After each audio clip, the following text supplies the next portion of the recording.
El pan de la palabra. El pan de la vida. Alimento bajado del cielo para nutrir al pueblo de Dios que como peregrinos caminamos al Padre. Eterna eres Jesús, también resurrección. Ven a nuestras almas en profunda comunión, en profunda comunión. Ven a nuestras almas, porque somos todos tuyos, Señor.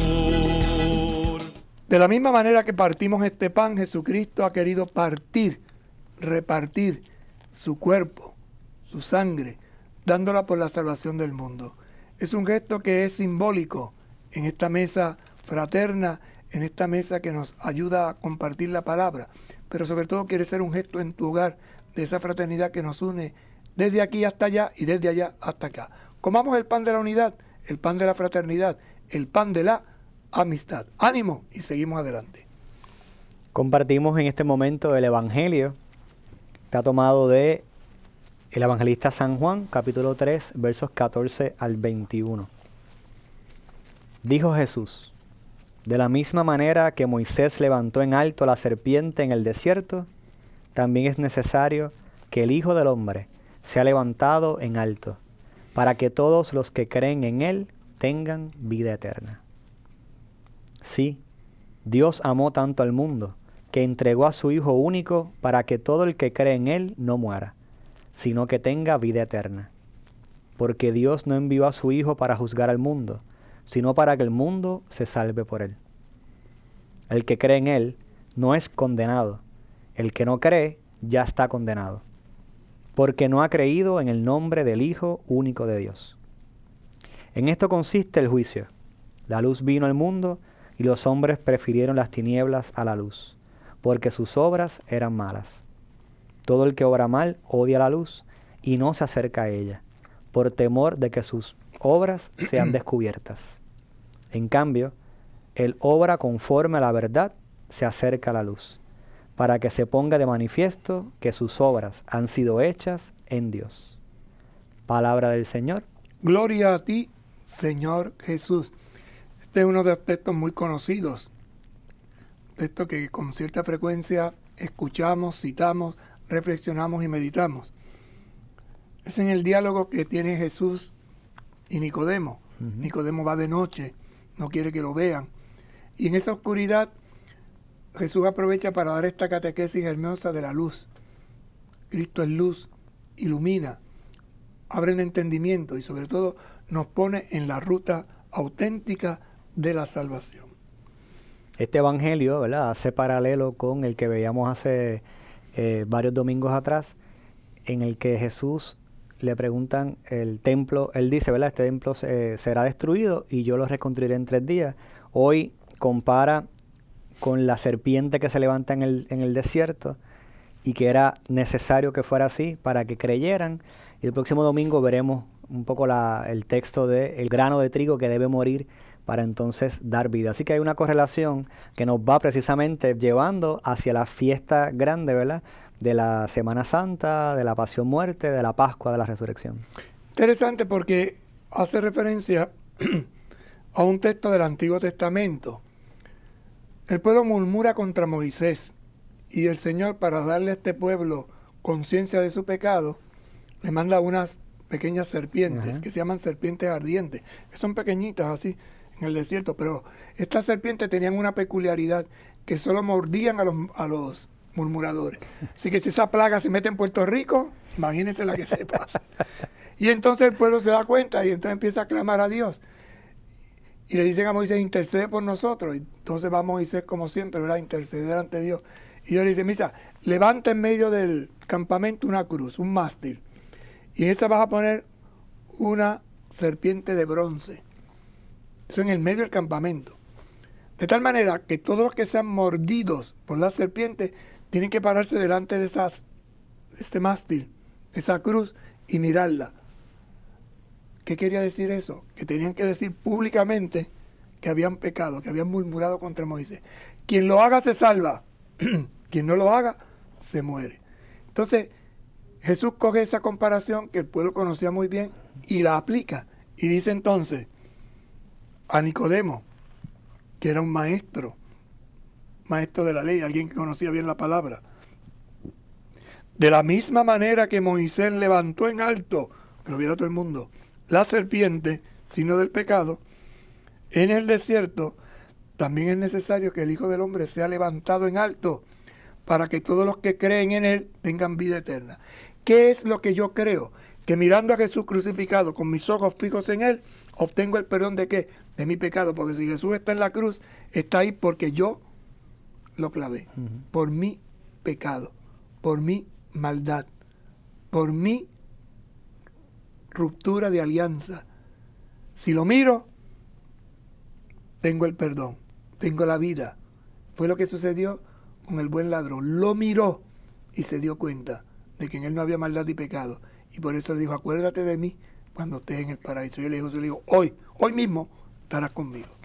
Él levantaba la cruz como levantaba la serpiente a la vista de todos. Pero así como veíamos en la primera lectura, hace falta que aquel que desee ser sanado, reconciliado, dé un paso al frente, se acerque a la cruz, levante los ojos al cielo y confiese, ¿verdad? Y diga y proclame y anuncie y acepte el mensaje que Jesús trae para todos, pero obviamente requiere, ¿verdad? O digamos exige ese dar un paso adelante de aquel que quiera. Entonces, así como Ciro le dio la oportunidad al pueblo de que, bueno, aquel que desee que se vaya hacia la tierra. Así como la serpiente suponía que aquel que había sido pecado, murmurado, tenía dos opciones: quedarse con lo que representaba la picadura, la enfermedad, o aceptar públicamente su mal, pedir perdón y reconciliarse. Así también es necesario que el Hijo del Hombre sea levantado para que los que creen en Él tengan vida. Y vida eterna, es decir, vida que no se acaba, vida abundante. Razón, hace profesión de fe. Sí, hay afirmación. Dios amó tanto al mundo que entregó a su Hijo único para que todo el que cree en Él no muera, sino que tenga vida eterna. Razón, Dios no envió a su Hijo para juzgarlo, a condenarlo, sino para que el mundo se salve por Él. ¿Cuál es la tarea y la misión de Jesús? No viene a condenar a nadie, viene a salvar. Sal. Ve. Interesante el juego de palabras. Tienes que salir para poder ver. Tienes que tomar cierta distancia. Entonces yo salgo de mi situación, tomo distancia y entonces veo el conjunto, que era lo que decía la primera lectura. Sal. Mira el conjunto. Acuérdate de la historia. Pues si no conoces la historia, vas a repetir el mismo error. Y lo mismo sucede de nosotros. Yo generalmente le digo a las personas, ¿verdad?, cuando celebramos el sacramento de la confesión, que vienen agobiados, que vienen con esa situación dolorosa, ¿qué pecado? Mire que me pasó tal cosa. Mi pregunta siempre es la misma, ¿qué aprendiste? Porque a veces, ¿cómo que qué aprendí? Sí, ¿qué aprendiste? Porque ¿qué logro yo con decir que tengo el pecado? Está bien, decirlo, me libero, pero ¿qué aprendiste? Porque si he logrado descubrir algo, es mi debilidad, mi pequeñez, mi vulnerabilidad.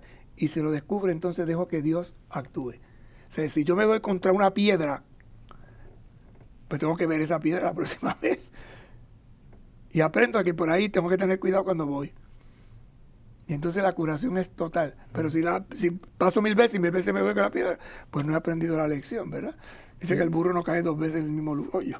Sí, la reconciliación y el perdón, como presentábamos la limosna, oración y ayuno, como parte de un proyecto de vida, un proyecto de salvación, un proyecto de fe.